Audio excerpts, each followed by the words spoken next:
El día de hoy tenemos el honor de contar con la presencia de la maestra María Teresa de Jesús Olivares Sánchez. Ella es médico cirujano y anestesióloga por la UNAM, de una subespecialidad en anestesia en traumatología por la UNAM. Tiene un doctorado en educación, cuenta con diferentes diplomados en administración de los servicios de salud, así como en el manejo de paciente en estado crítico. Está certificada por el Consejo Nacional de Certificación en Anestesiología. Es socia activa del Colegio Mexicano de Anestesiología, Colegio de Anestesiólogos del Estado de México, Sociedad Mexicana de Anestesiología en Ginecobstetricia y es federada por la Federación Mexicana de Colegios de Anestesiología. Ha participado como profesor adjunto y coordinadora en cursos de vía aérea, cuidados paliativos, atención integral al paciente traumatizado, anestesia al paciente geriátrico. Ha sido ponente en jornadas médicas, cursos monográficos, sesiones clínicas, profesor de talleres de vía aérea difícil. Ha sido coordinadora de clases para médicos residentes del Hospital General Valle Ceilán. Fue catedrática de la Facultad de Medicina de la Universidad Autónoma del Estado de México y es asesor y director de tesis de residentes del ICEM. Actualmente labora en el servicio de anestesiología en el Hospital General Dr. Enrique Cabrera de la Secretaría de Salud de la Ciudad de México y en la unidad de cuidados intensivos del Hospital Materno Infantil de Atizapán, Guadalupe Victoria del ICEM los fines de semana. Doctora, muchísimas gracias por aceptar esta invitación. Le cedo los micrófonos, la pongo como anfitriona para que nos pueda compartir pantalla. Muchísimas gracias. Muy buenas tardes, muchísimas gracias. Agradezco la invitación al Colegio de Enfermeras Quirúrgicas, al licenciado Bernardo, les agradezco. Bueno, no sabía yo que había hecho tantas cosas, hasta ahorita me entero.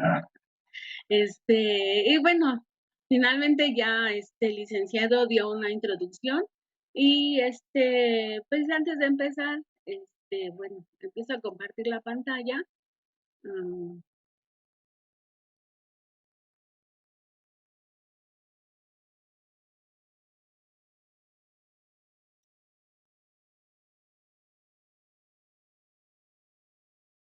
ah, mm, mm. Y bueno, ya me presentó el licenciado, y sí me gustaría, oír alguna opinión, por ejemplo, de la enfermera quirúrgica Blanca Alejo, acerca de lo que es el estómago lleno. No sé si pueda opinar. Sí, Claro que sí, puede buenas activar su tardes. micrófono. Sí, ya está activo. Buenas tardes. Bueno, Buenas tardes. Pues sí, es un riesgo en el actuar profesional diario, es un riesgo que tengan, el estómago lleno, por cuestiones de regurgitación, por cuestiones de broncoaspiración y, pues, se puede complicar bastante una cirugía programada en dado caso. Las cuestiones de urgencia, pues, ya son otra situación, ¿no? Pero, pues, siempre considerar tener un estómago vacío para evitar riesgos de anestesia en el preoperatorio. sí, efectivamente, toda la razón, igual el licenciado Bernardo nos hablaba de la importancia. Y a veces muchos compañeros anestesiólogos es el pretexto, ¿no? Para no pasar los pacientes, pero pues ciertamente, ya le decía yo ayer a una doctora, el desconocimiento hace que nosotros tengamos inseguridades o no queramos pasar pacientes. Este es un tema muy interesante, pudiera ser corto, pudiera ser largo, pues depende de cómo nosotros lo enfoquemos. En la manera en que lo voy a presentar, pues primero voy a hablar un poquito de fisiología, poquito, porque si no nos extendemos. Vamos a ver lo que es el ayuno preoperatorio, el ayuno en situaciones especiales, las complicaciones que se pueden presentar al tener estómago lleno y cómo nosotros podemos valorar o diagnosticar un estómago lleno para prevenir estas complicaciones. Algunas consideraciones legales y pues lo que dice la norma. Y pues bueno, ya les mencionaba un poquito de fisiología. El sistema digestivo, pues el tubo digestivo pertenece a lo que es el sistema digestivo. ahorita nosotros nada más vamos a hablar de lo que es el tubo digestivo. El sistema digestivo va a involucrar todo lo que son las glándulas, el hígado, el páncreas, pero ahorita nada más vamos a hablar del tubo o tracto digestivo. Este mide aproximadamente 11 metros de largo e inicia en la boca y termina en el ano. E incluye órganos como la faringe, lo que nosotros llamamos la garganta, el esófago, el estómago, el intestino delgado, el colon, el recto y el ano. Eso es lo que pertenece a lo que es el tubo o tracto digestivo. En cuanto ingresa el alimento a la boca, pues se van a presentar ondas peristálticas. Es así como este sistema o este tracto digestivo va a manejar los alimentos. La mayor parte del sistema del tubo digestivo pues tiene músculo liso, que es el que se encarga de estas ondas peristálticas para movilizar el alimento. Y pues bueno, cada parte del aparato digestivo va a ayudar a transportar los alimentos y los líquidos para descomponer a través de química en partes más pequeñas y que de alguna manera puedan ser, se pueda absorber y transportar los nutrientes que se van a desprender de estos alimentos. Se Van perdió a el audio. participar. Pues ya, ¿no? Ya. ¿Sí? Entonces, perdón. Para este mecanismo de absorción, desintegración y absorción de nutrientes, van a participar pues las glándulas que van a segregar sustancias, enzimas que van a participar en la digestión. Va a haber una participación del sistema nervioso que son principalmente simpáticas y parasimpáticas, dependiendo cuál es la que predomina en ese momento, se va a activar o inhibir la función digestiva. Las simpáticas van a activar, las parasimpáticas inhibir estas funciones. Y obviamente pues va a haber una regulación hormonal y las enzimas que participan principalmente en este proceso es la gastrina, que es principalmente segregada en el estómago, la secretina y la colecistoquinina en el intestino delgado. Entonces, en resumen, las principales funciones del sistema digestivo es procesar los alimentos y los líquidos para descomponerlos en sustancias que el cuerpo usa como fuente de energía o para el crecimiento y la reparación de tejidos. Y asimismo, desechar los productos a través de las heces. Y bueno, ¿cuáles son las fases de la digestión?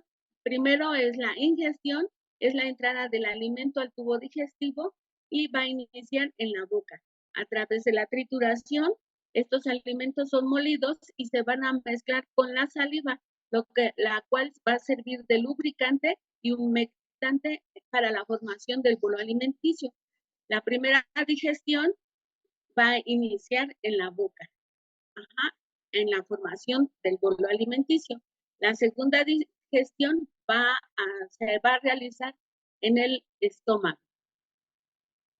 en donde de alguna manera, en cuanto llega al estómago, empieza la digestión, pero la mayor parte se va de alguna manera a almacenar para empezar a mezclarse con el jugo gástrico.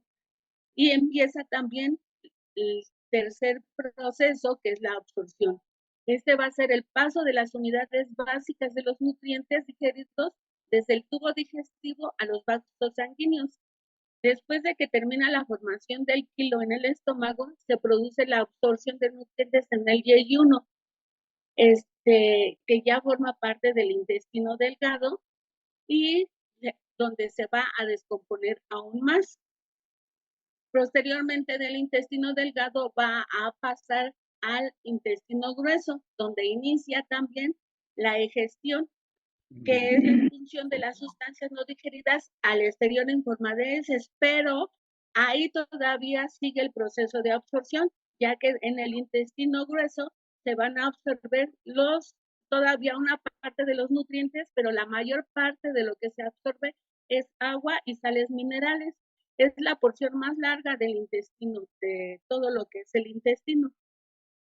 Entonces, pues vemos, el estómago desempeña una función notable al aceptar grandes cantidades de alimentos durante un periodo corto en los seres humanos. Perdón, perdón, ajá, perdón a la audiencia, perdónenme. En los seres humanos, el estómago suele expandirse entre 10 y 15 veces su volumen en estado vacío, o sea, vacío, y se expande al llegar el alimento entre 10 y 15 veces su tamaño. Lo que se denomina al llegar el alimento, esto se denomina acomodación. O sea, el estómago se acomoda al contenido. Uh-huh. Y pues bueno, vamos a ver los tiempos de la digestión. En la boca los alimentos pueden durar de 1 a 2 minutos. En el esófago pasa rápidamente, son segundos los que dura en el esófago, y de ahí pasan a través del esfínter esofágico hacia el estómago. Ahí van a permanecer de 2 a 4 horas, dependiendo de las características de los alimentos, dependiendo también de las características del paciente. Más adelante lo vamos a comentar, pero pues va a depender de estas condiciones la permanencia en el estómago. De ahí, pues a través del esfínter pilórico va a pasar al intestino delgado. El estómago va a retener grandes partículas, o sea, hay partículas que no pasan inmediatamente o dentro de esas 4 horas. Hay partículas que son grandes y que todavía van a permanecer en el estómago. Los líquidos no necesitan de esta peristalsis para atravesar el estómago y llegar al intestino grueso. Estos circulan libremente, no necesitan tener un proceso. También vamos a ver las características de los líquidos y pues bueno, en el intestino delgado se habla de 2 a 4 horas y en el intestino grueso de 10 a 48 horas. Es donde más permanece pues lo que se ha procesado de los alimentos. Vamos a tener estos tiempos para nosotros más adelante revisarlos en lo que es el vaciamiento o las horas de ayuno. Sí, a mí me gusta la retroalimentación. Si alguien tiene algún comentario durante el proceso de la clase, pues levantan la manita y el licenciado Bernardo que les dé la palabra. Uh-huh. Y bueno, a medida, vamos a revisar también rápidamente algo que va a alterar la digestión o el vaciamiento gástrico. Ya sabemos, es la respuesta metabólica al trauma. ¿Quiénes van a generar, en quiénes pacientes se van a generar esta respuesta metabólica al trauma? Obviamente los pacientes que reciben un traumatismo, o los pacientes con alguna patología, e incluso sin patología, pacientes programados para cirugías selectivas que no tengan patología, van a desencadenar la respuesta metabólica al trauma por el simple estrés. Entonces vamos a ver que en esta respuesta metabólica al trauma vamos a tener una disminución del gasto cardíaco que nos va a producir hipoperfusión tisular con disminución del transporte y consumo de oxígeno, va a aumentar la tasa metabólica y con esto va a haber un aumento de la glucosa sanguínea, va a haber aumento del lactato sérico y liberación de ácidos grasos, con disminución de la temperatura y resistencia periférica a la insulina. Como consecuencia de todo esto, va a haber una disminución en la peristalsis del conducto intestinal, va a haber retraso en el vaciamiento gástrico, va a haber disminución en el intestino propiamente dicho, o sea, se va a retrasar el trabajo del tubo digestivo. Uh-huh. Esa es una de las condiciones que nos van a alterar lo que es el vaciamiento gástrico. Y bueno, ¿y qué es el vaciamiento gástrico? Tania Gómez. Tania, ¿no? ¿Qué supe? Perdón. Tania. Sí, sí está.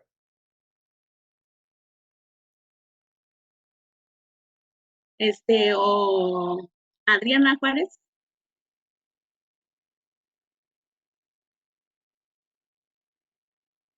Sí, maestra. Sí, doctora, perdón, buena tarde. Vaciamiento gástrico. ¿Qué es? Ajá. Pues literalmente es eliminar todo el contenido gástrico que se encuentra en la cámara gástrica, ya sea líquido o ya sea contenido alimento sólido. Ujú. Gracias, Ángel. Bueno, entonces si ya el agua, como ya les había comentado, puede salir rápidamente del estómago, no necesita este vaciamiento. Ya desde 1950, 1960 se hablaba de lo que es el vaciamiento gástrico y Hunt nos decía que este vaciamiento va a depender del volumen, la osmolaridad de los alimentos, la composición química, la densidad calórica de estos alimentos y pues él nos decía que el estómago en promedio vacía aproximadamente 1 a 4 kilocalorías por minuto. Y pues bueno, ya les había comentado los tiempos de vaciamiento y vamos a ver en esta gráfica si le ponen, si se ve, si le ponen atención, vamos a ver aquí el porcentaje de alimentos que van a entrar, va de 0 a 100 y las horas que van a permanecer. El agua, ya les había dicho, se elimina rápidamente y en 2 horas aproximadamente los, los sólidos, van a haber sólidos grandes, sólidos pequeños, y los menores de 2 a 3 milímetros, ya les había dicho que después de la digestión que empieza en el estómago, hay partículas que van a ser difíciles de digerir, y esas son las que van a permanecer. Entonces, vamos a ver que las menores de 2 a 3 milímetros podemos tener su vaciamiento completo hasta de 3 a 4 horas. Y las partículas grandes sí van a permanecer hasta 6 u 8 horas. Aquí vamos a verlo también en relación a las kilocalorías. En la siguiente gráfica vemos que el agua rápidamente en 2 a 3 horas ya no hay agua en el estómago y las calorías, los líquidos, me pierde la flecha. Los líquidos que llamamos líquidos claros que contienen algo de calorías, ahí sí ya va a haber un poquito más de permanencia, pero pues no pasa de las 3 horas en su eliminación. Los alimentos que contienen calorías altas va a ser hasta 4 horas. Ajá, ya les comentaba de 1 a 4 kilocalorías por minuto. No sé si se entiende la gráfica, yo siento que está muy fácil. Y pues bueno, ya les había comentado que va a haber patologías y va a haber medicamentos que van a retrasar el vaciamiento gástrico. ¿Qué medicamentos vamos a tener? Los analgésicos opioides van a disminuir el peristaltismo. Los anticolinérgicos ya sabemos que tienen una actividad parasimpática y esto va a disminuir también la peristalsis. Los antidepresivos, el hidróxido de aluminio, que ya es el que toman para la diarrea, pues disminuye el peristalsis y pues todo esto va a retrasar el vaciamiento gástrico. El tabaco, que es bien importante, de hecho la recomendación que nosotros les hacemos a los pacientes, aparte de las complicaciones respiratorias, también para evitar este retraso en el vaciamiento, es que dejen de fumar 2 semanas antes. Los medicamentos que van a acelerar el vaciamiento gástrico, y pues bueno, es la que nosotros usamos, es la metoclopramida y algunos antibióticos como la eritromicina, la claritromicina. De hecho, hay recomendaciones que no se tomen con alimentos o algunos medicamentos, o algunos antibióticos, sobre todo por esta alteración que van a producirse. Y bueno, ¿qué patologías se van a ver asociadas en el retraso, en el vaciamiento? Y con esto, el retraso del vaciamiento nos va a llevar a un riesgo de aspiración pulmonar que también vamos a ver más adelante. Y bueno, ¿qué patologías? La cirugía de emergencia.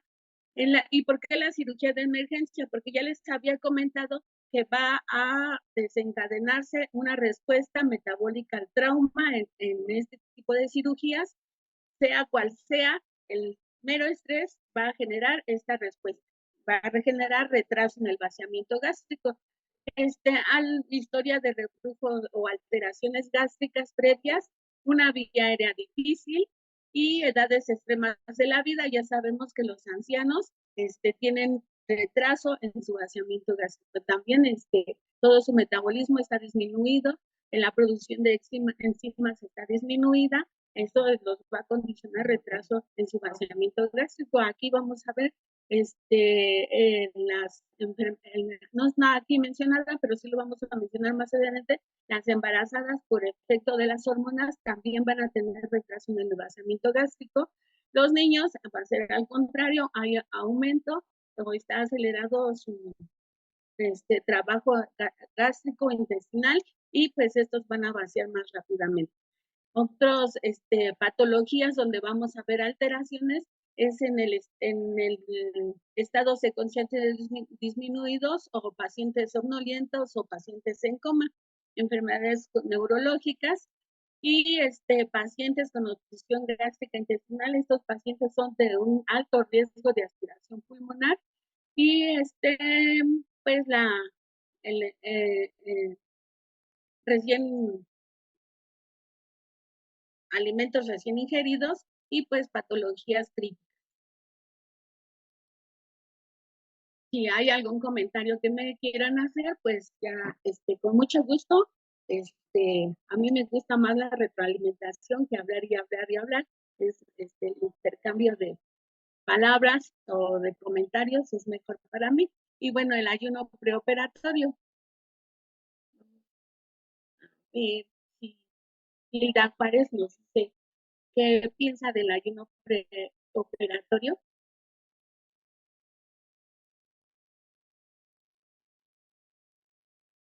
¿No? Sí, buenas tardes. Buenas tardes, maestra Hilda Juárez, del General. Pues yo pienso que sí es muy importante. Es de las primeras cosas que revisamos al recibir al paciente porque, como usted lo ha mencionado, si no lleva ese tiempo necesario, pues sí puede suceder un evento adverso, ¿verdad? Que se puede, pues, prevenir. Y gracias, sí, excelente. Efectivamente, gracias, Hilda. Efectivamente, perdón, perdón. ¿Se define? ¿Sí me oyen? Sí. ¿Sí se me oye? Uh-huh. Sí, sí se escucha. Ok. Bueno, entonces el ayuno se va a definir como el intervalo de tiempo previo a la intervención quirúrgica en el que el paciente debe permanecer sin poder ingerir alimentos sólidos y o líquidos. Esa es la definición, el artículo es del 2020 y también está en las guías de práctica. Ajá, a veces ya lo había comentado, la compañera en la participación inicial y el licenciado Bernardo, que bueno, esto es importante, el tiempo que se le va a dar. Ya se les mencioné también que la permanencia de los alimentos a los diferentes niveles y pues bueno, ya nos hemos dado cuenta de las complicaciones que se pueden presentar. Más adelante lo vamos a tomar con un poquito más de tiempo, pero vamos a ver cuáles son las, antes ya lo dijo Bernardo, decían 8 horas o más. Pero pues ahora en estudios con resonancia magnética se ha visto o se ha estudiado lo que es el vaciamiento gástrico y dependiendo de las características, las cuales ya vimos, es el tiempo que van a permanecer.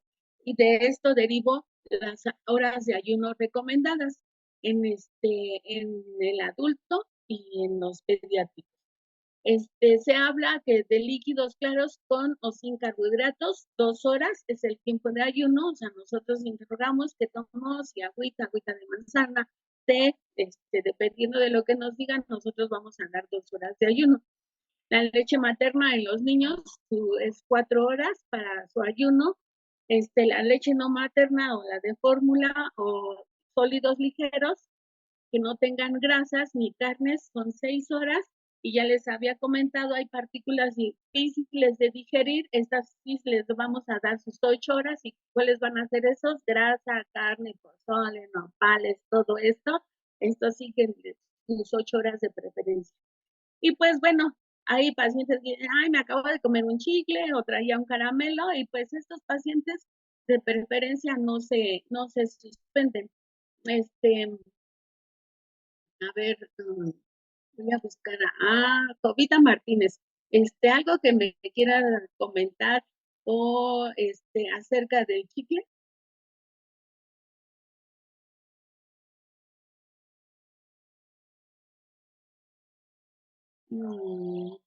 Jovita no está. Blanca Estela de la Torre.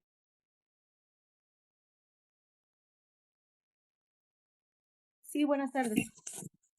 Buenas tardes, Blanca. Sí, Ajá. Algo, si había considerado, había pensado que el chicle tenga alguna participación, porque así vienen en las tablas.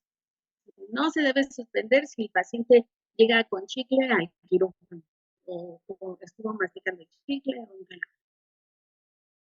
mm, perdón, ¿cuál es la pregunta? No entendí muy bien. Blanquita. Sí, La sí, ¿cuál es pregunta, la pregunta? la pregunta es, ¿qué opinión te merece ¿Mande? un paciente llega con antecedente que haya estado consumiendo o mascando chicle? Mm, Pues no sé bien la respuesta, pero me imagino que no hay gran contenido gástrico, pero sí ha de haber un poco de, ¿cómo se llama? De líquido gástrico que no creo que influya mucho en la anestesia. ¿Estoy en lo correcto?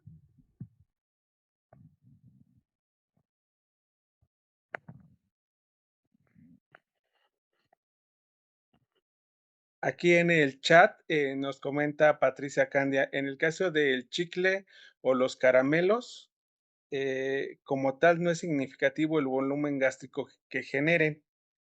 Eh, Pues, que estoy de acuerdo, pero ahí no tendrá que ver, también el poco contenido gástrico más el aumento de gas por estar, mascando chicles, digamos. Blanca Alejo levantó la mano. A ver, adelante, ¿qué nos quieres comentar?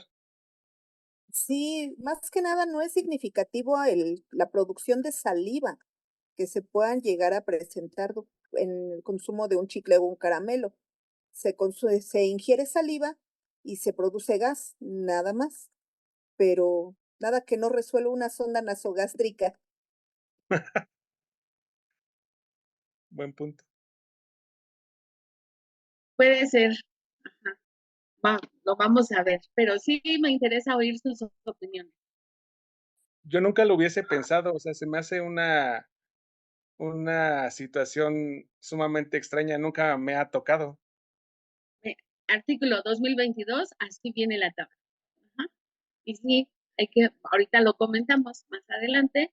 Y pues bueno, se recomienda la ingesta hasta de 400 mililitros de líquidos claros con carbohidratos simples o complejos hasta 2 horas previo al procedimiento, ¿no?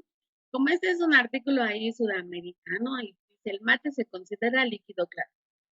Y pues puede considerarse ayuno para leche materna 3 horas en menores de 6 meses. Ya les había comentado que también depende de la edad. Y pues estudios actuales demuestran que el ayuno prolongado no significa estómago vacío. Tras un ayuno de más de 8 horas, ya lo había comentado el licenciado, podemos tener hipotensión, deshidratación, hipoglucemia, el paciente tiene sed y hambre y va dependiendo de la edad, pero sobre todo los adultos mayores y los niños van a estar irritables y poco cooperadores. Por eso el ayuno de más de 8 horas no es conveniente. Y pues como ya les había comentado, un ayuno prolongado no significa estómago vacío, porque ya les había dicho, se va a producir saliva, ácido clorhídrico, jugo gástrico, y esto va a alterar el pH, como bien ya lo había comentado previamente. Entonces se va a producir dependiendo del tipo de horas de saliva, de 1 mililitro por kilogramo por hora, ácido clorhídrico 0.6 mililitros por kilogramo por hora, jugo gástrico 5 a 15 mililitros por hora. ¿Eso qué quiere decir? Que si nosotros, por ejemplo, tenemos un paciente de 70 kilos con un ayuno de 8 horas y su último alimento, ya vimos las horas de vaciamiento, su último alimento fue una manzana, una gelatina, son alimentos que van a estar de entre 3 y 4 horas en el estómago. Entonces, si tiene 4 horas de ayuno, sus horas de ayuno, si tiene 8 horas, dependiendo del vaciamiento, en realidad va a tener 4 horas de ayuno. Por kilo de peso, pensando que pesara 70, de saliva ya se produjo por hora 70 por 7 por 4, 28, 280 mililitros. Aproximadamente en esas 4 horas, ¿sí me entienden la operación que estoy haciendo? 15 Sí. mililitros por hora, esas 4 horas son 15 y 15, 30 y 30, 60 más 280 son 340 más o menos mililitros en esas disque 8 horas. 300 aproximadamente en 8 horas de ayuno pudiera haber un contenido de 400 mililitros con un pH menor a 2.5, lo que es un pH muy ácido. Ya lo habían comentado al principio, que eso es muy importante. Entonces, un ayuno prolongado no significa estómago vacío. Ya comentamos que hay pacientes especiales. ¿Qué pacientes son especiales? Los pediátricos. Aquí otra vez, otra tabla, esta también es del 2020, y son las recomendaciones para líquidos claros, 2 horas. Para alimentos sólidos de difícil digestión, ya los comenté más o menos cuáles son, 8 horas, pero 6 horas para alimentos de fácil digestión. En pacientes pediátricos, 2 horas para líquidos claros, 4 horas para leche materna, 6 horas para fórmula y 8 horas para alimentos sólidos. Hay pacientes especiales. ¿Cuáles pacientes especiales? Ya les había comentado que son las embarazadas, que sobre todo por acción de los estrógenos y la progesterona va a haber un retardo en el vaciamiento, una disminución de la peristalsis y aunque está permitido los líquidos claros hasta 150 mililitros fraccionados por hora en trabajo de parto. Aquí hay un comentario en el chat Ajá.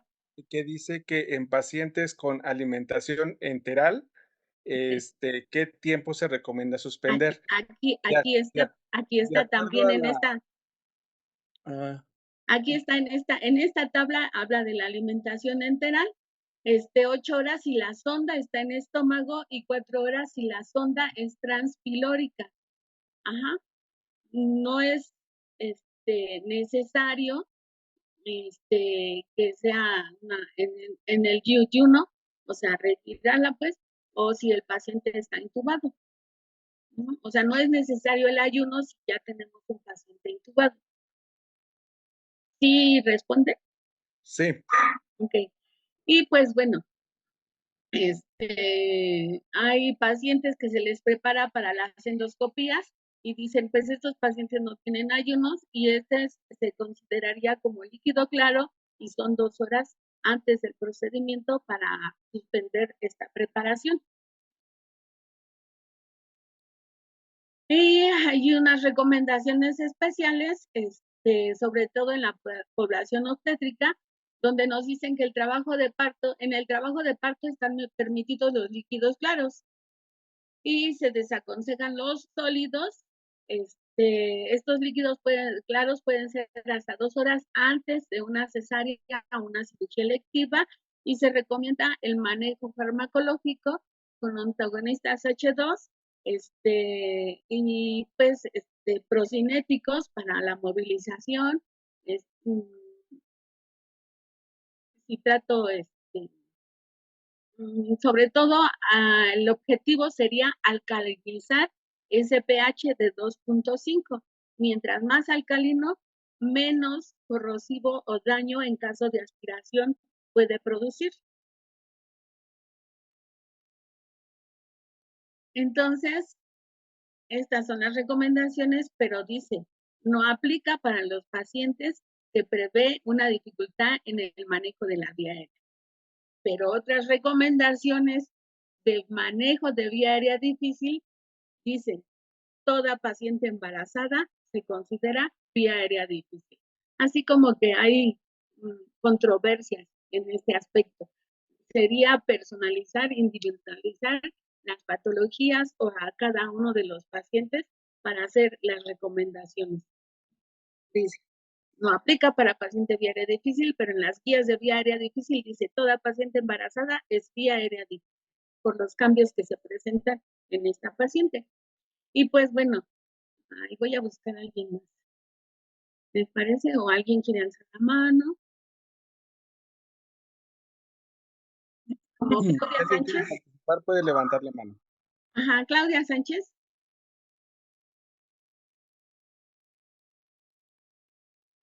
No hay.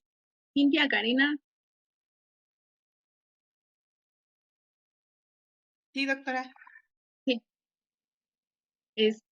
¿A qué? Ya lo he mencionado repetidas veces. ¿Qué son los líquidos claros? He hablado y hablado de líquidos claros, pero ¿qué son los líquidos claros? Los líquidos claros son... ¿Alguna idea pequeña? ¿Me escucha? Sí, bien. Los líquidos claros son los que están en la cavidad y que tardan menos de 2 horas para digerirse, como agua, como algún líquido, como para tomarse algún medicamento, como test.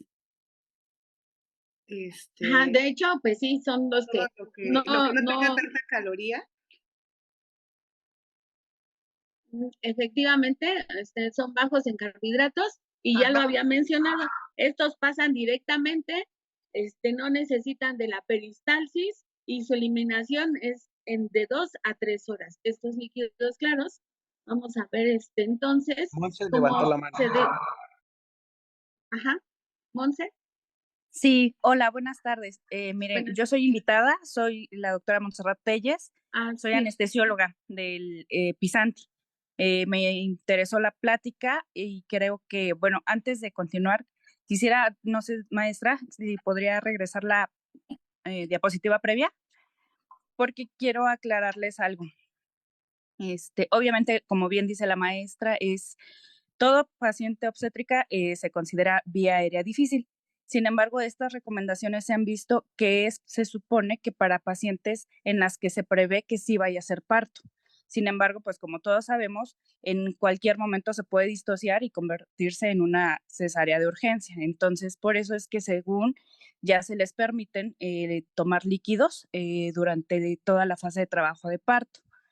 Es importante también aclarar la definición del líquido claro y bueno, ahorita creo que es el tema que sigue, pero también quiero preguntar si es que queda claro cuál es un antagonista H2, si alguien me podría ayudar con eso y qué es el citrato de sodio. ¿Alguien del foro, alguien que quiera participar? Porque también es importante, bueno, la maestra nos dice, bueno, hay que administrar con un antagonista H2, yo les podría preguntar cuál es, o si yo les digo, ay, pónganle un antagonista H2 o el citrato de sodio, si saben a qué medicamentos o qué sustancias nos referimos o se refiere ahí. Es como la cinetrapida. Exactamente, ajá. Sí, Sí. sí, sí.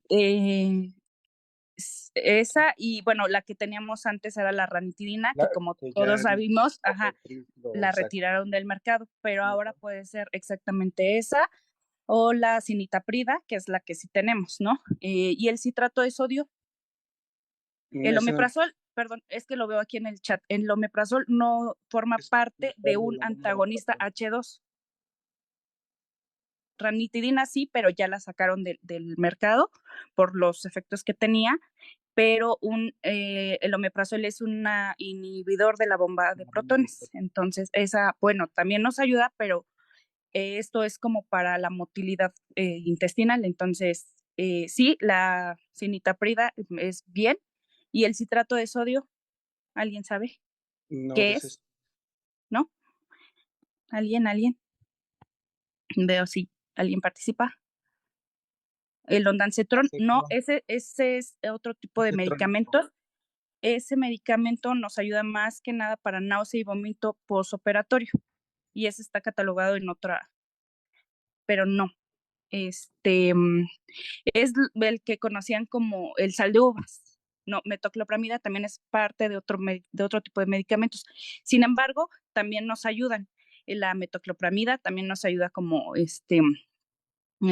para la motilidad, pero es el famoso sal de uvas, que ese nos ayuda a cambiar el pH y a que no sea tan,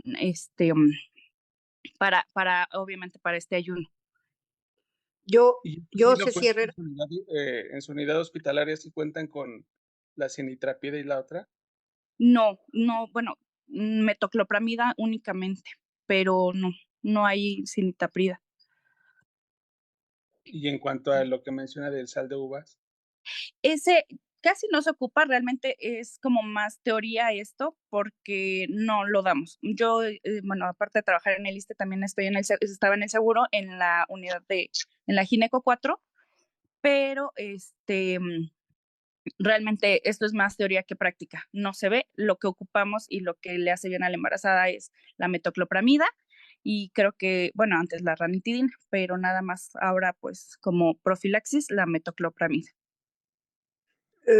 yo soy Cecilia Herrera y Sí, recuerdo que en alguna ocasión utilizamos en el área de la terapia intensiva el citrato de sodio, si no mal recuerdo, pero en esa ocasión se aplicó como anticoagulante.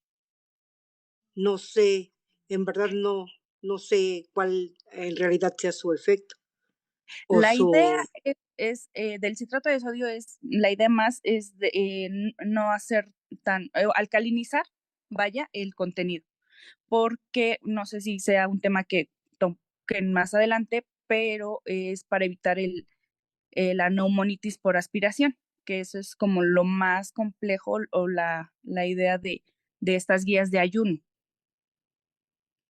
okey, Entonces, muchísimas dentro de una de las características para que se pueda realizar esta neumonitis por aspiración es la acidez que tiene el bolo, el contenido gástrico. Entonces, va más encaminado por ahí en esta recomendación. muchas gracias. No, bueno, pues era mi única, aportación. Gracias a ustedes por la atención. doctora. Gracias, doctora. Y bueno, ya Cintia nos había comentado algo de lo que es los líquidos claros, y los líquidos claros ya les había dicho, Cintia, muy bien, que no contienen moléculas grandes, como los lípidos, grasas o los carbohidratos. Son de preferencia líquidos transparentes, translúcidos, como el agua azucarada o agua de panela, jugos de fruta, pero colados, y de preferencia manzana, y bebidas de agua como electrolitos, como y también el té.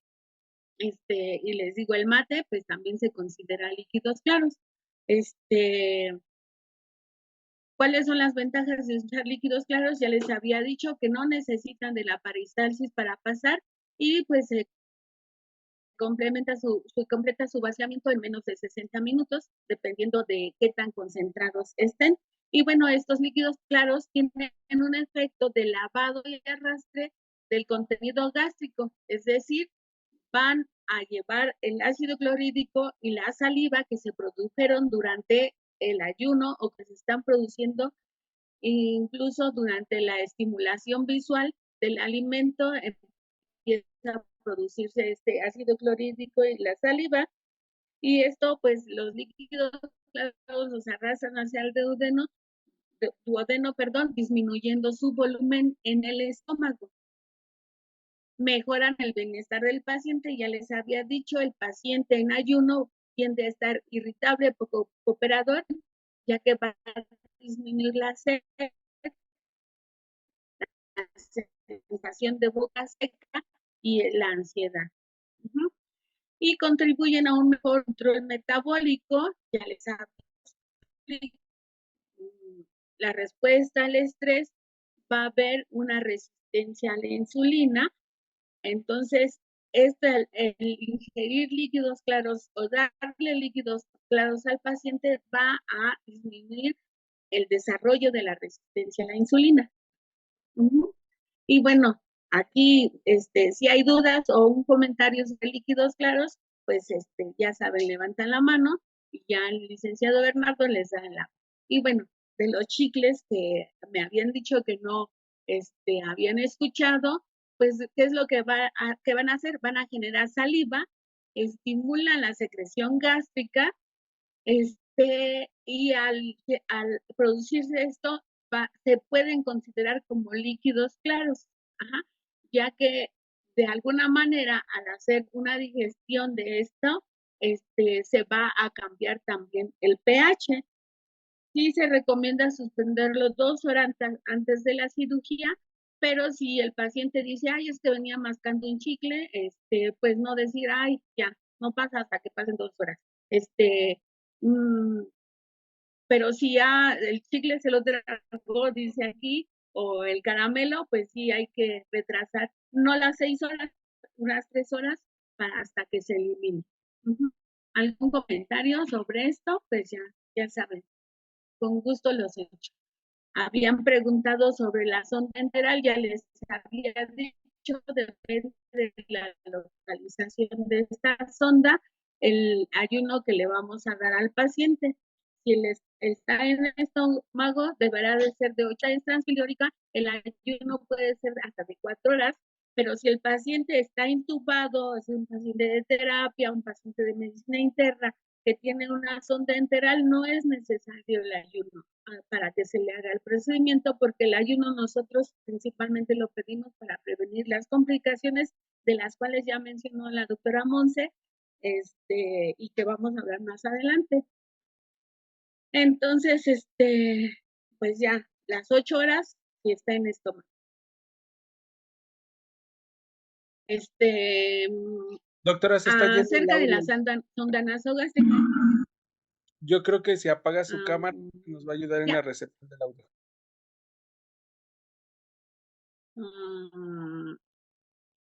A ver, ¿ya? ¿Me oye? Sí, mejor.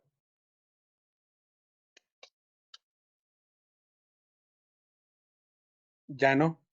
¿Me escuchan? ¿Me escuchan? Sí, ahí sí ya se escucha. ¿Sí? Bueno.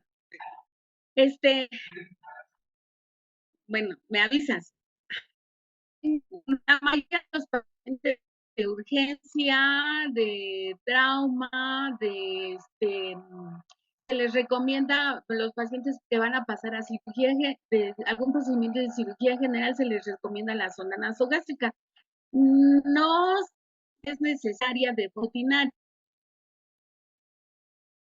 porque una sonda nasogástrica en un paciente que ha ingerido alimentos recientemente no nos va a vaciar completamente el estómago y no es efectiva para aspirar el material de partículas muy grandes.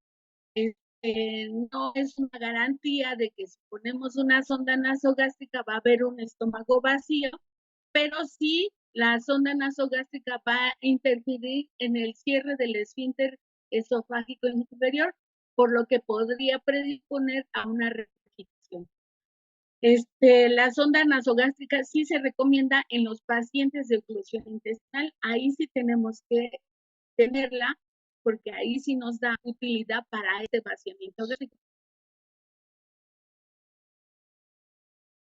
Y pues bueno, un poquitito de historia, no, tampoco me voy a dedicar a la historia y pues también me dicen cómo vamos de tiempo. ¿Sí? En 1946 Mendelssohn publicó 66 casos de pacientes obstétricas en la que él vio que fallecían por problemas respiratorios después de una anestesia general. Él describió lo que es la broncoaspiración y también describió las características que estas pacientes presentaban. Él decía, tienen tos, cianosis, aumento de la frecuencia respiratoria, de tiraje, se escuchan sibilancias, hacen edema pulmonar, choque y se mueren. Entonces, él describió lo que se llama ahora o que muchos conocemos, el síndrome de Mendelssohn, que es la broncoaspiración secundaria a la aspiración de contenido gástrico. Y en la actualidad se reporta de 2 a 7 por 20,000 casos de anestesia. Esto quiere decir que cada anestesiólogo en su historial profesional debería de experimentar de 4 a 14 eventos de aspiración pulmonar en su carrera.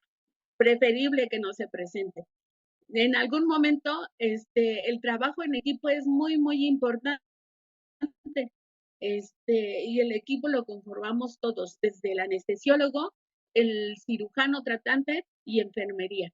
Y muchas veces la comunicación y la participación del equipo va a prevenir también el que se presenten las complicaciones. Aproximadamente en el 2006 tuve unos residentes de anestesia. La R3 no se llevaba bien con el R2, pero así nada bien. Tenemos un paciente de oclusión intestinal, un paciente joven de unos 37 años que llegó con diagnóstico de oclusión intestinal. No se llevan bien, no se comunican. Tal vez yo tuve la culpa por no poner disciplina. El R2 hace lo que quiere, la R3 por su lado trabaja.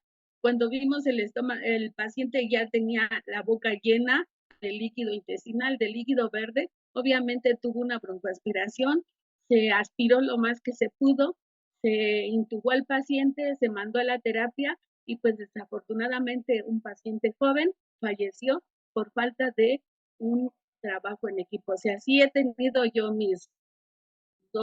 llevo 2 en mi carrera de anestesiólogo, 2 aspiraciones. La otra fue también, esa fue, pues ya estaba sola, no tenía ayudante y esa fue en el Enrique Cabrera. También se fue a la terapia mi paciente. Ya llevo 2 en mi historial. Me faltan otras 2.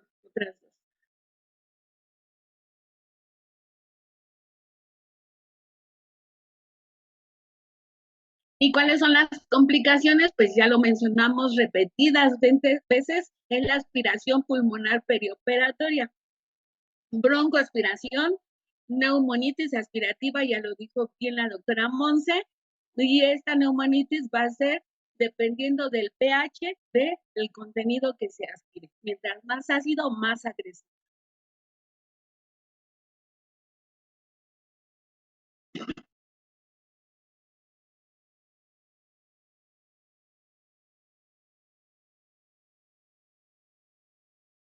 Se dejó de escuchar, doctora.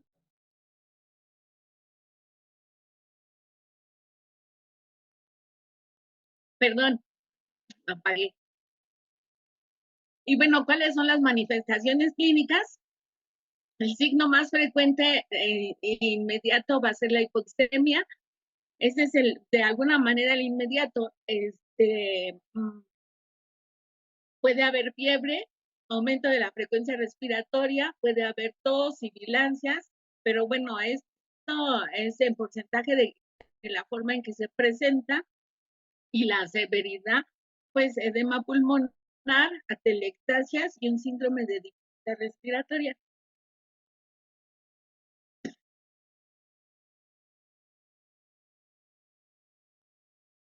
Hay también, pues hay que hacer el diagnóstico radiográfico, el cual se va a presentar de aproximadamente 6 a 12 horas después de la aspiración. Pero lo más confiable, pues, es para decir chin aspiró, es aspirar el contenido directamente de la tráquea o verificarlo a través de la laringoscopía. ¿Y cuál es el tratamiento? Pues es fundamentalmente ese soporte. Hace mucho tiempo, y sí me tocó hacerlo, verlo, se hacía un lavado con solución fisiológica a través del tubo endotraqueal. Alguna vez vi que a esa solución fisiológica se le ponía bicarbonato de sodio para alcalinizar de alguna manera, pero bueno, obviamente esto no sirve porque nosotros al meter solución vamos a hacer que este contenido que ya se aspiró se siga, o sea, se vaya a los niveles más bajos de los pulmones. Y entonces no está recomendado el lavado bronquial, ni sino la aspiración inmediata. O sea, nosotros al detectarlo hay que aspirar directamente sobre el tubo endotraqueal o directamente en la tráquea mediante la laringoscopía para así evitar la diseminación del material aspirado. Se habla de que mientras más ácido, más agresivo, y este material ácido en menos de 20 segundos ya va a provocar lesiones pulmonares. Hay que administrar oxígeno, sobre todo si hay pacientes con hipoxia, que es lo más común que se presenta en la broncoaspiración. Se habla de dar CPAP cuando ya se estableció la lesión pulmonar. Obviamente estos pacientes van a la terapia intensiva para su manejo, y con el CPAP vamos a mejorar la capacidad residual y funcional del cortocircuito pulmonar. A veces es necesario tener intubación y con ventilación mecánica. El PIP va a depender de las condiciones del paciente, las condiciones hemodinámicas sobre todo. Recordemos que el paciente que está hipotenso no se recomienda el PIP.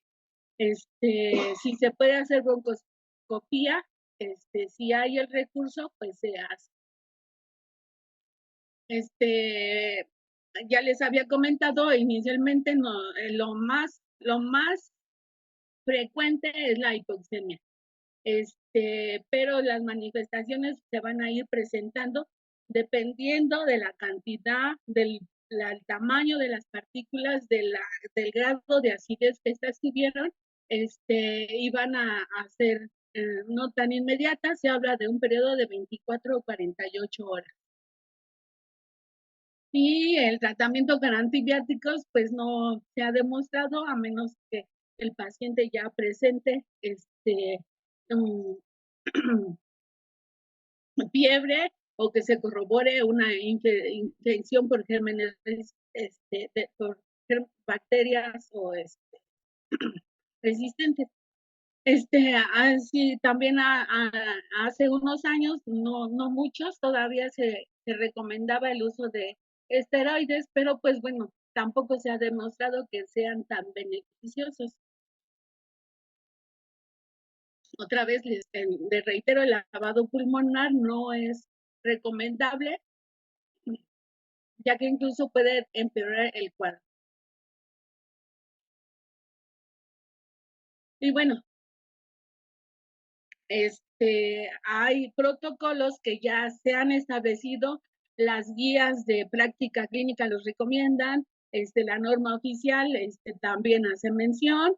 Hay un protocolo que se llama ERAS. Este protocolo surgió en el Reino Unido en el 2001 y se llama ERAS por sus siglas en inglés. Este protocolo nos habla de una recuperación efectiva o una recuperación rápida, y hace recomendaciones en las diferentes especialidades. De hecho, hay una página en el internet que nos habla específicamente del protocolo ERAS. Este protocolo se basa sobre todo en la respuesta metabólica al trauma o al estrés quirúrgico, en donde nos habla de la sobre todo de la función del músculo liso que va a haber en respuesta a toda esta fisiopatología que se va a desencadenar. Y nos dice este protocolo ERAS, las recomendaciones preoperatorias o preanestésicas para optimizar el procedimiento quirúrgico. La información es muy importante. Dependiendo del riesgo que nosotros vamos a valorar al paciente, hay que decirle la información al personal con quien nosotros vamos a trabajar, informarles si hay riesgo o no hay riesgo en este paciente, evaluar el soporte nutricional y aquí nos habla de un ayuno prolongado. Ellos nos dicen, el protocolo ERAS dice que no es necesario el ayuno prolongado. Hace hincapié sobre todo en esto. En el intraoperatorio nos habla de hacer procedimientos rápidos, evitar sobrecarga, que la cirugía sea de mínima invasión, o sea, no manipular más de lo necesario y evitar los denarios. En el posoperatorio nos habla de la sonda nasogástrica, que también nos dice que no es necesaria, y pues controlar lo que es la náusea y el vómito. También hay escalas de valoración en donde nosotros vamos a ver qué pacientes son más propensos a presentar náusea y vómito. Nos recomienda también este protocolo de los procinéticos, ya los había comentado la doctora Monse. Estos procinéticos son los que aumentan la motilidad intestinal, como la metoclopramida, la cisaprida. Estos son los que aumentan la motilidad intestinal o el vaciamiento gástrico. Y nos habla también de una alimentación temprana. Mientras más temprano empecemos la vía oral, la recuperación del paciente va a ser más rápida. Este protocolo ERAS nos dice entonces que hay que evitar el ayuno prolongado, utilizando carga de hidratos de carbono por vía oral. Ya vimos que estos pueden ser los líquidos claros con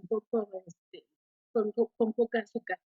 Y entonces ya los habíamos comentado, vamos a disminuir la resistencia a la insulina, va a haber pérdida de nitrógeno y proteínas potencializadas por el estrés quirúrgico, además de que vamos a mantener la masa magra, la fuerza, disminuir la sed, el hambre y la ansiedad en el paciente. Y bueno, que otro guías de práctica clínica es la INFS 455-11, donde habla es la valoración perioperatoria en cirugía no cardíaca en el adulto. Y vemos aquí una recomendación que nos dice que el ayuno es necesario reducir esta complicación mínimo de 8 a 9 horas y líquidos claros por lo menos 2 horas. También nos habla del uso de antagonistas H2, ya lo había comentado. Como estas guías de práctica clínica no son actualizadas ninguna, aunque nos mencionan que debemos de basarnos en estas, pues todavía nos habla de la ranitidina, pero ya vimos que la cimetidina es una alternativa de antagonista H2. También en estas guías de práctica clínica nos habla de los inhibidores de la bomba de protones, que ya lo habían comentado, como el omeprazol, y pues nos dice que hay que estimular el vaciamiento con la metoclopramida. Y dice, sonda nasogástrica solo en caso de estómago lleno en un periodo menor de 1 a 2 horas, pero si son alimentos con moléculas grandes, definitivamente no nos sirve para sacar pozole ni nopales ni frijoles. La alimentación la forma en que nosotros masticamos o trituramos los alimentos, pues no es tan buena. No usamos el tiempo recomendado y siempre vamos a tener partículas grandes en el estómago. ¿Qué otra norma oficial nos habla qué otra documento legal nos habla del estómago lleno? Está la norma oficial mexicana para la práctica, para la atención de la mujer durante el embarazo, parto y puerperio, que es la 007 SSA2 del 2016, donde nos dice que durante el trabajo de parto se puede permitir la ingesta de líquidos a la paciente de acuerdo a sus necesidades.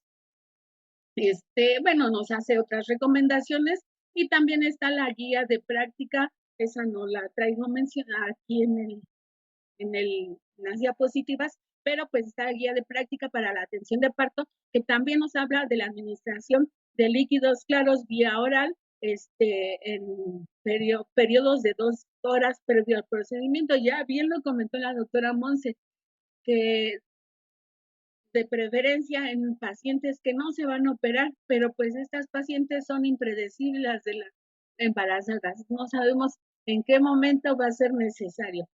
A veces, cuando salieron estas recomendaciones de parto, ¿cómo se llama? Parto Humanizado. Humanizado, muchos anestesiólogos y yo también, yo decía, pero ¿por qué le voy a dar agua? ¿Y qué tal si la pasamos a cesárea? ¿Y qué tal si me vomita? Y como ya les dije, todas las embarazadas son vía aéreas difíciles y qué tal si no la puedo intubar. Y pues sí, todavía yo creo que hay algunos a quien nos causa así como que cierta resistencia a darle agüita mucha al paciente.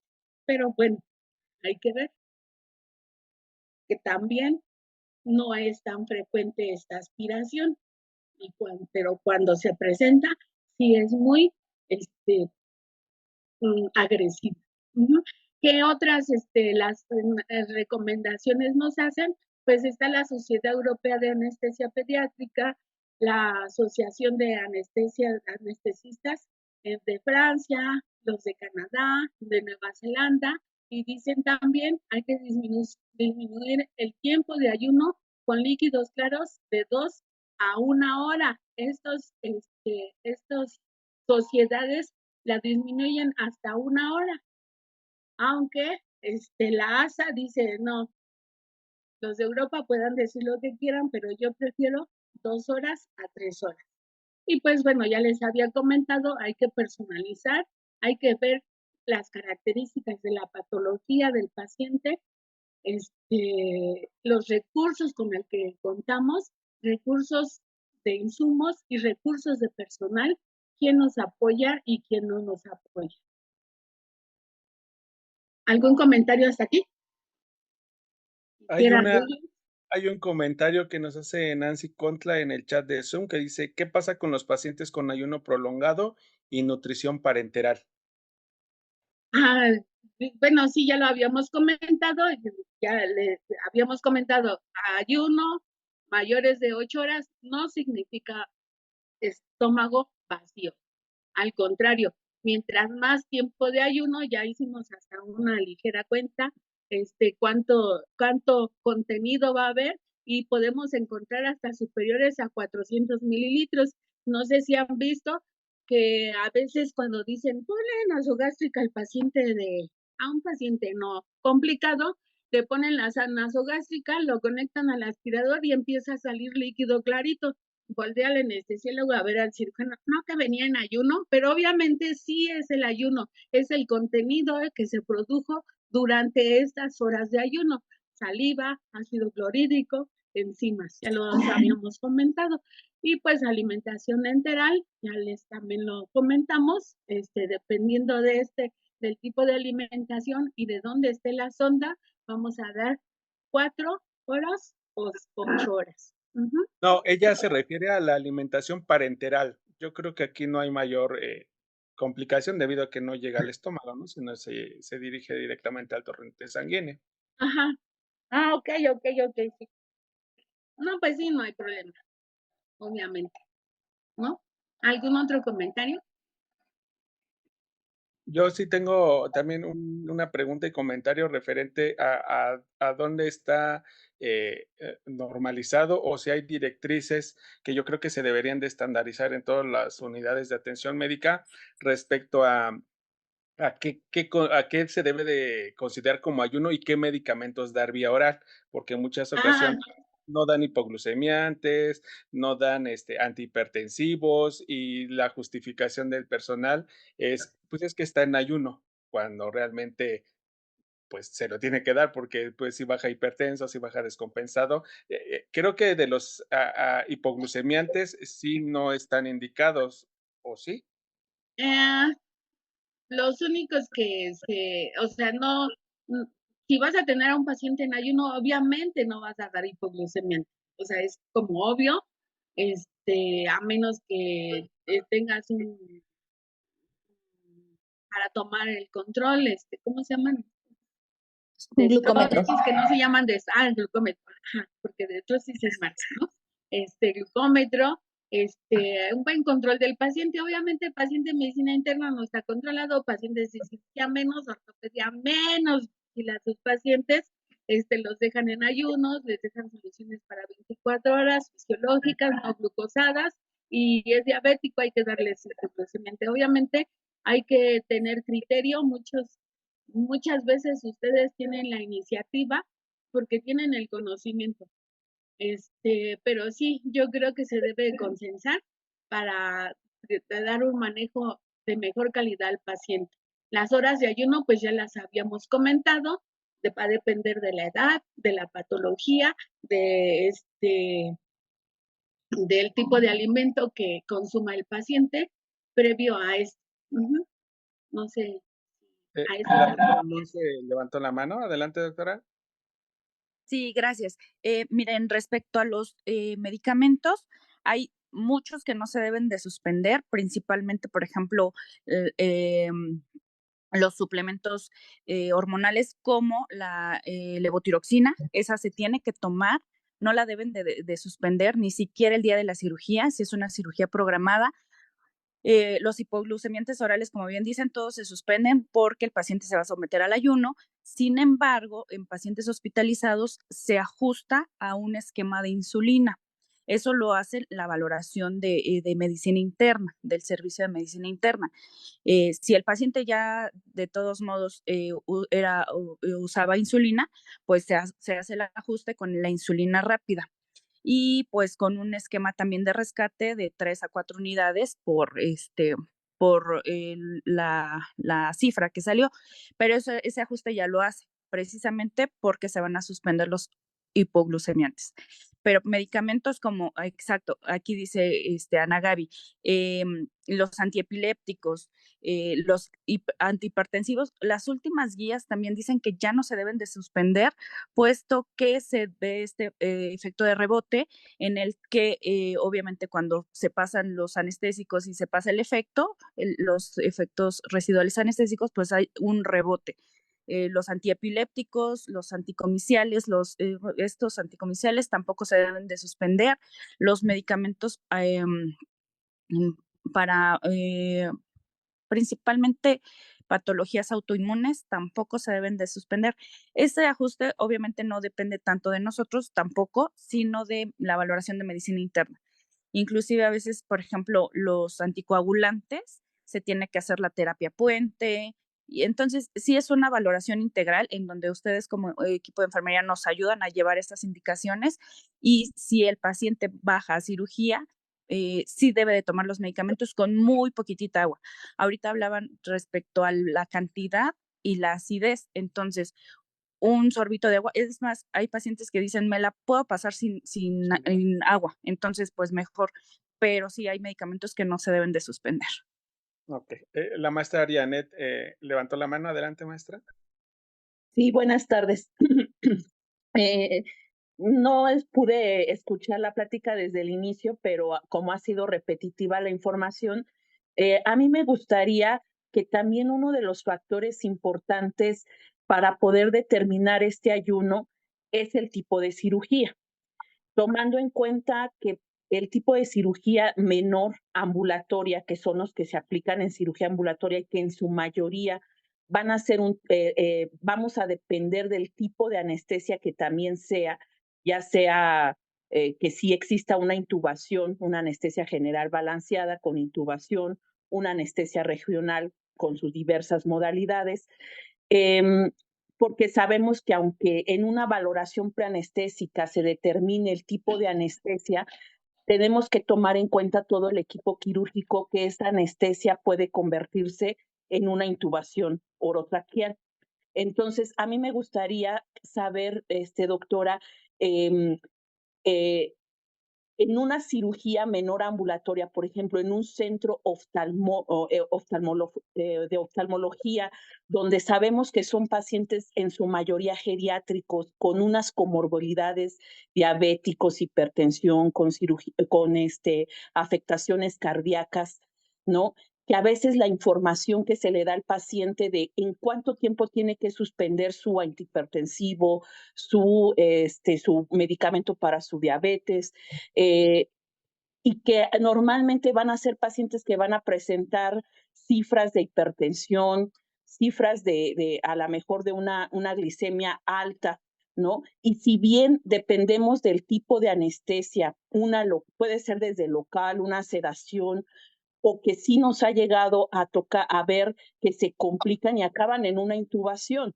Entonces, ¿qué importancia debemos de dar al ayuno preoperatorio en tipo de cirugía menor ambulatoria que se practican en cirugía ambulatoria y que el ejemplo es estos procedimientos de oftalmología? Gracias.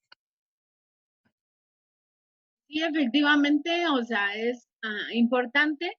Ya habíamos comentado, el paciente adulto mayor tiene un retardo en su vaciamiento gástrico, retardo en la motilidad intestinal, o sea, casi todas sus funciones están disminuidas.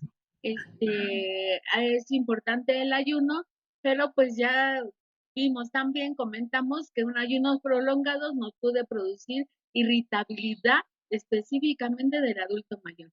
Habíamos comentado que hay fármacos que no se deben de suspender y dentro de estos están los antihipertensivos. Hay que darlos, estos tienen una hora para darse, ya sea en la mañana, ya sea en la tarde, si es en la mañana, no hay que suspenderlos. Y pues el agua simple, ya les dije, no necesita la peristalsis para eliminarse. Entonces, no hay una repercusión importante el que el paciente ingiera agua. Va a haber repercusión del tipo de alimento. Los líquidos claros están recomendados, sobre todo en estos pacientes de cirugía ambulatoria. No es necesario tenerlos en ayunos prolongados y como bien dice usted, esta sedación se puede convertir en un abordaje de la vía aérea por una urgencia quirúrgica,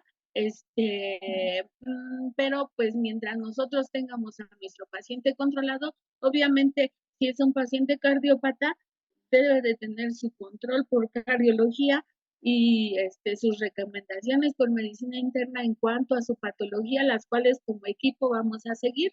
Si estos pacientes están bien controlados, es difícil que se nos compliquen. Casi todos estos pacientes de cirugía ambulatoria, pues se manejan y se egresan, pues bien, sin complicaciones. No sé, vamos Lupita, a... desde la plataforma de Facebook. Hola, buenas tardes. Pues solamente tenemos aquí una pregunta que ya creo que ya lo comentaban.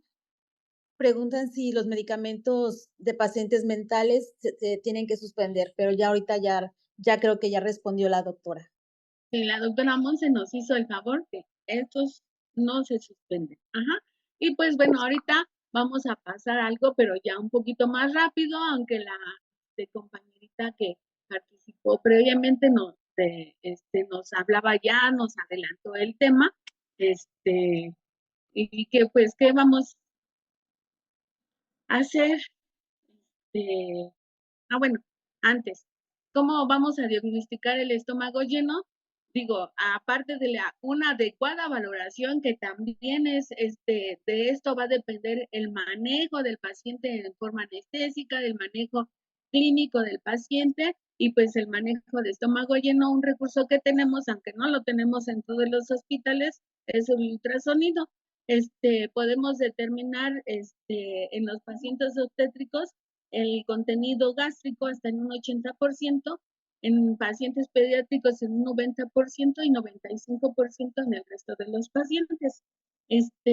Según el contenido estomacal va a variar la apariencia en el ultrasonido. En un estómago vacío se va a ver colapsado como una bolsa vacía, las paredes se ven gruesas, al contrario de un estómago lleno, en donde se va a ver redondo y distendido, puede haber mezcla de aire y partículas, lo que nos da una imagen de apariencia de vidrio esmerilado, y pues también en el ultrasonido podemos observar el peristaltismo. Obviamente es un recurso que no lo tenemos todos, no lo tenemos en urgencias, se puede llegar a hacer y pues nos serviría de mucho para dar un diagnóstico sobre todo, no diagnóstico, sino un riesgo de aspiración de este contenido a nivel pulmonar. Si la leche por ultrasonido se va a observar redondo y distendido, y se habla de un estómago hepatizado. El hígado pues se ve, tiene una característica especial, entonces cuando nosotros vemos leche en el estómago, esa apariencia nos va a dar. Y bueno, si nosotros medimos el antro en decúbito lateral en su borde exterior, y posteriormente se aplica una fórmula. Esta fórmula para determinar el volumen gástrico es 27 más 14.6 por el área medida menos 1.28 por la edad en años, nos va a dar el volumen. Dependiendo de este volumen, nosotros vamos a decir si tiene un riesgo bajo o si tiene un riesgo alto, con contenidos sólidos, fluidos, espesos, que se pueden observar. Es así, pues, rápido, digo, ni yo tengo ultrasonido, en la terapia sí tenemos, pero pues son pacientes que lo uso para ver otras cositas.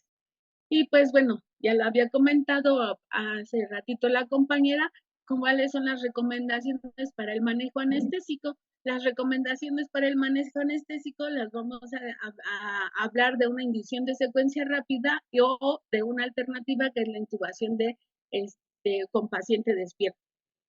En la intubación de secuencia rápida se habla así, pero sobre todo para ver con qué rapidez, después de la administración de los fármacos, nosotros vamos a realizar la intubación. Se habla de que debe de haber una adecuada preparación. No quiere decir secuencia rápida, hazlo todo rápido y a ver, ya, rápido, rápido. No, debe de haber una preparación.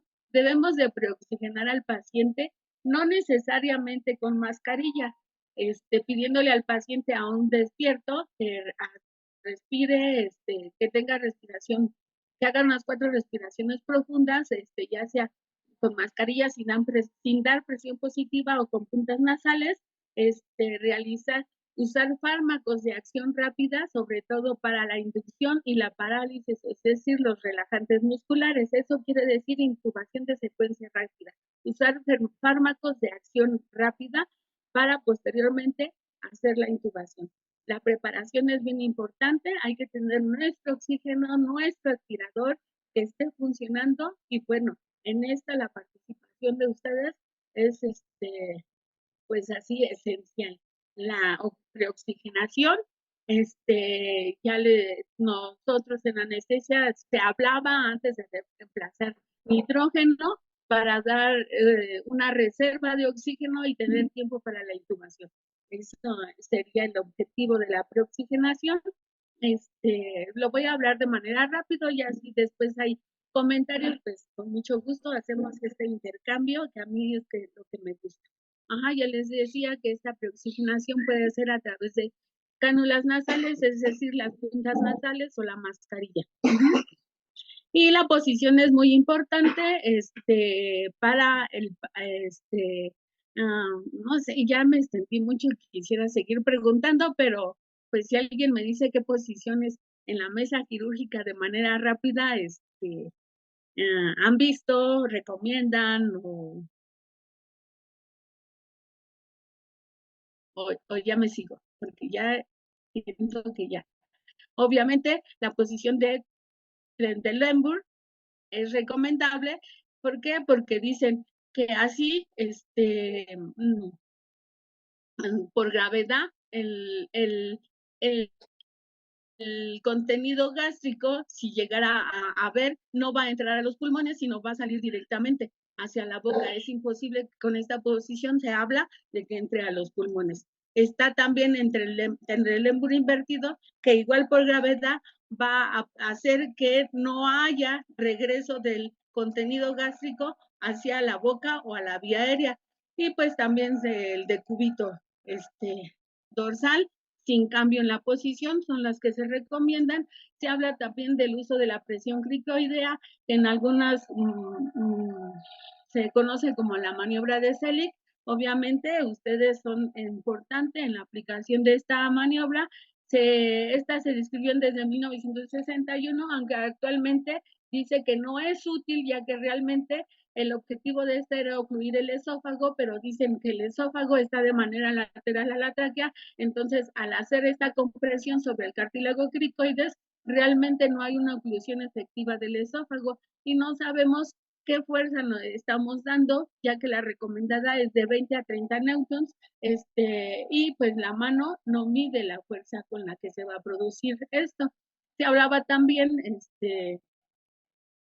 en artículos recientes, 2022, dicen, pues puede haber más complicaciones con este procedimiento, esta compresión del cartílago cricoides o CELIC, que beneficio. Ajá. Y pues también está la intubación con pacientes despiertos. Esta se recomienda en estómago lleno o cuando se sospecha de una vía aérea difícil. Obviamente no es el paciente completamente despierto, debe de haber analgesia o una sedación consciente. Ajá. Y la información, como ya bien lo habían mencionado, es muy importante. Comunicación e información al paciente para que éste coopere. Los dispositivos que podemos usar está el disbroncoscopio flexible, laringoscopios para uso directo, videolaringoscopios o incluso el estilete óptico. Obviamente, pues, sí es fácil, todas las unidades lo tienen, el videolaringoscopio también, y pues el broncoscopio flexible, y que es el más de uso más óptimo, pues es el que menos nosotros tenemos. Bueno, no. En paciente despierto se puede intubar en posición sentada, lo que por gravedad nos va a impedir que haya un vaciamiento gástrico. ¿Cuáles son las ventajas? El paciente colabora y nos ayuda, permite que el paciente trague secreciones y pues una buena analgesia y una anestesia local va a facilitar que haya poca respuesta hemodinámica a la estimulación por la intubación. ¿Cuáles son las contraindicaciones? Pues la inexperiencia del anestesiólogo, que el paciente no quiera, que sean niños, que alergias a los anestésicos o que haya algún compromiso, trauma o hemorragia en cara o en boca. Y pues bueno, de alguna manera, esta fue la presentación, que si no me pongo siento que no estoy.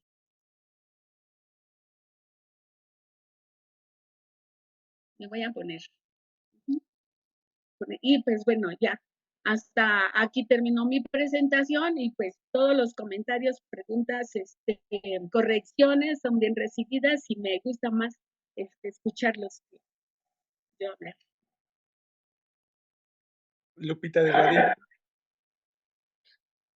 Nada más una persona pregunta si es necesario cuando hay alimentación parenteral, ¿se tiene que suspender? No, ya lo habíamos comentado, no, parenteral, sí, perdón. No sé, parenteral. Ceci. Mientras tengamos una vía para nuestros fármacos, todo lo demás puede seguir pasando. No, ninguna pregunta con respecto a la ponencia, no. Yo solamente quisiera agregar como personal de enfermería, creo que es súper importante siempre tener un aspirador funcionando.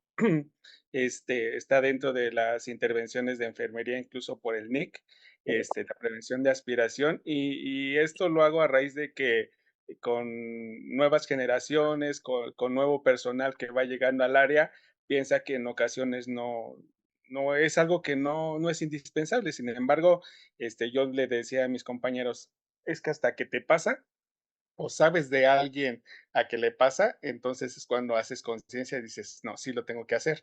Y yo hace muchos años cuando trabajaba en la priva, me tocó en un paciente con una paciente que se iba a someter a un legrado y le dije, todavía no preparo la sala, falta el aspirador, vamos saliendo de cirugía. Y me dijo, es rápido, es rápido. Pues con tal de que como yo le dije que no, fue con otra de mis compañeras y le dijo que si le daba eso un legradito, nada más va a ser una sedación así, rapidita. Una analgesia, le dijo. Y entonces mi compañera le dijo, sí, pero pues la paciente tuvo se broncoaspiró, tuvo regresión de líquido, creo que era, y se broncoaspiró. Entonces yo le decía, pues es que, ¿para qué, para qué pasas a la paciente si todavía no está? En el hospital donde yo laboro, en ocasiones no tenemos tubo de aspiración para la cirugía, sin embargo, siempre estoy, pues sí, no tenemos para la cirugía, pero siempre hay que tener el aspirador funcional. Luego salimos de cirugía pero sí, fue el último tubo de aspiración y ya no tenemos, más. Pues así, total ni lo vamos a ocupar. Y yo le decía: "Pues no, es que para cirugía no lo vamos a ocupar, pero para anestesia siempre tenemos que tener un aspirador funcional para vía aérea difícil". Es más fácil, tenerlo, es como el seguro del carro, es mejor tenerlo y no necesitarlo, que necesitarlo y no tenerlo, y son complicaciones, fatales en ocasiones.